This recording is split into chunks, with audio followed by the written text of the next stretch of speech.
Continuando con el ejercicio de respuesta libre RLC serie de raíces complejas y conjugadas, que es una respuesta subamortiguada, ya se había encontrado el valor de la corriente,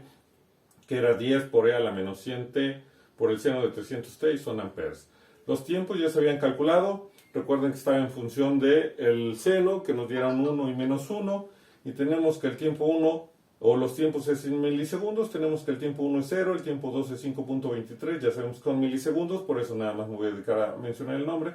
El tiempo 3 es 10.47, el tiempo 4 es 15.70, tiempo 5 es 20.94,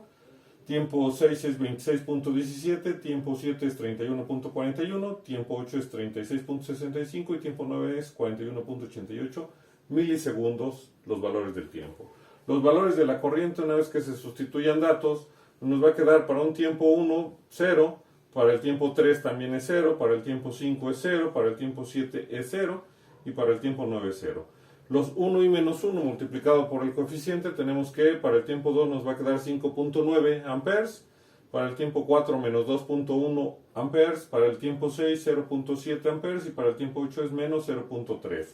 Les había mencionado que la forma de detenernos con los tiempos generalmente son dos ciclos los que tendríamos que manejar nada más para poder hacer nuestra gráfica de forma correcta, pero otra forma es, una vez calculado el valor de la corriente con el primer tiempo, pues consideramos el 5%, el 10%, perdón, que vendría siendo 0.5,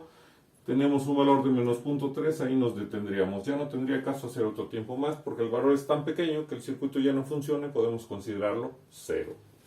Entonces tenemos nuestra gráfica, nos detenemos a la corriente, tenemos nuestros tiempos, el tiempo 1 que ya sabemos que es 0, 2, 3, 4, 5, 6, 7, 8, 9 y son en milisegundos.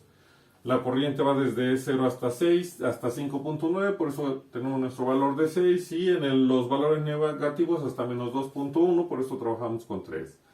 Si consideramos los valores de cada uno de los tiempos, podemos hacer nuestra gráfica en donde se ve que es una senoide que se va atenuando con el tiempo. Recuerden que todas las respuestas libres se van a hacer 0 cuando el tiempo sea infinito. Y lo mismo sucede con esta gráfica o con este tipo de respuestas, en donde tenemos una función senoidal por una exponencial que vendría siendo como la envolvente, por eso se llama subamortiguada o bajo amortiguada, porque está bajo el concepto de la exponencial, una función seno. Y sería el tipo de respuesta. Y además, como se tenía que calcular todavía el voltaje de la resistencia, ya sabemos que siempre en el tiempo va a ser la resistencia por la corriente.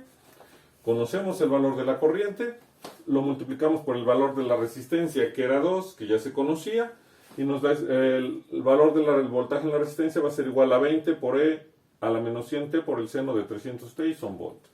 El voltaje de la bobina hay que multiplicarlo, o más bien en el tiempo siempre se obtiene como la bobina por la derivada de la corriente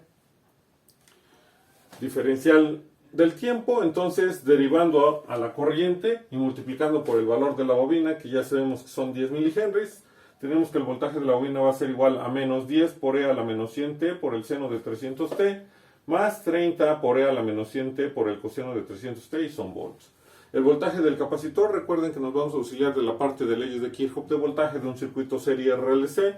y lo que hacemos nada más es despejarlo y tenemos que el voltaje del capacitor es igual a menos el voltaje de la bobina más el voltaje de la resistencia. Sumamos el voltaje de la resistencia con el voltaje de la bobina y le cambiamos el signo por tener un menos en la parte de afuera, y por eso nos queda que el voltaje del capacitor en el tiempo va a ser igual a menos 10 por e a la menos 100t por el seno de 300t, menos 30 por e a la menos 100t por el coseno de 300t y son volts. Y con esto estaríamos terminando la respuesta libre RLC serie, en donde ya se calculó, por ser una ecuación de segundo orden, los casos en que se tienen raíces reales iguales, cuando alfa cuadrada es igual a omega cuadrada, cuando se tienen raíces reales y diferentes, cuando alfa cuadrada es mayor que omega cuadrada, y cuando se tienen raíces complejas y conjugadas, cuando alfa cuadrada es menor que omega cuadrada. Y serían todos los casos posibles para la respuesta libre RLC serie.